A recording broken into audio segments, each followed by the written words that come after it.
জাতীয় সংসদ নির্বাচনের রোড ম্যাপ চূড়ান্ত করেছে নির্বাচন কমিশন। আজ এই রোড ম্যাপ ঘোষণার কথা রয়েছে।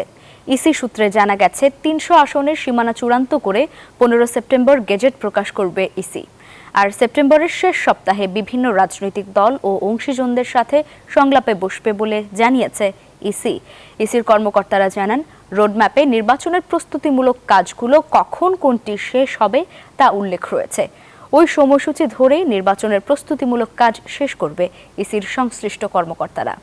বুধবার নির্বাচন কমিশনের মিডিয়া সেন্টার সংবাদ সম্মেলনে এসব কথা জানান নির্বাচন কমিশনের সিনিয়র সচিব আখতার আহমেদ।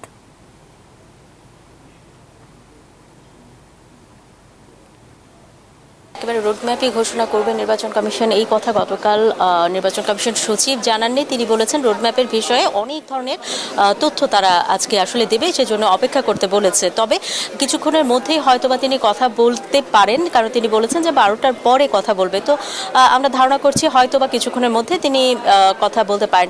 আপনি জানেন যে রোডম্যাপের কথাটি হচ্ছে সেটির খসড়া এরই মধ্যে চূড়ান্ত হয়েছে এবং সেই খসড়ার বিষয়ে যে তথ্যগুলো আমরা জানতে পেরেছি, খসড়াটিতে যে তথ্যগুলো রয়েছে সেগুলোর একটি হচ্ছে যে সেপ্টেম্বরের দ্বিতীয়ার্ধে বিভিন্ন অংশীজনের সঙ্গে বৈঠক শুরু হবে এবং সেপ্টেম্বরের একেবারে শেষ দিকে হয়তো রাজনৈতিক দলগুলোর সাথে বৈঠক শুরু হবে। এছাড়াও 30 নভেম্বরের মধ্যে যে ভোটার তালিকা সেটি আসলে চূড়ান্ত করা হবে।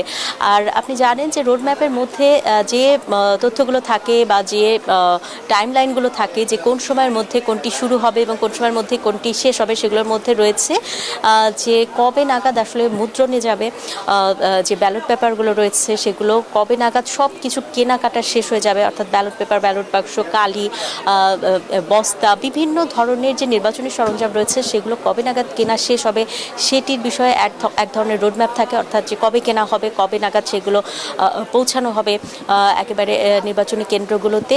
সেই সঙ্গে আপনি জানেন যে প্রশিক্ষণ দেওয়া হয়ে থাকে, বিভিন্ন যে কর্মকর্তারা রয়েছেন সেই কর্মকর্তাদের প্রশিক্ষণ কবে থেকে শুরু হবে এবং কবে নাগাদ সেই প্রশিক্ষণ শেষ হবে এবং গণমাধ্যম কর্মীদেরও প্রশিক্ষণের বিষয়েও এক ধরনের আলাপ চলছে। তো সেই প্রশিক্ষণও আসলে এবার হতে পারে।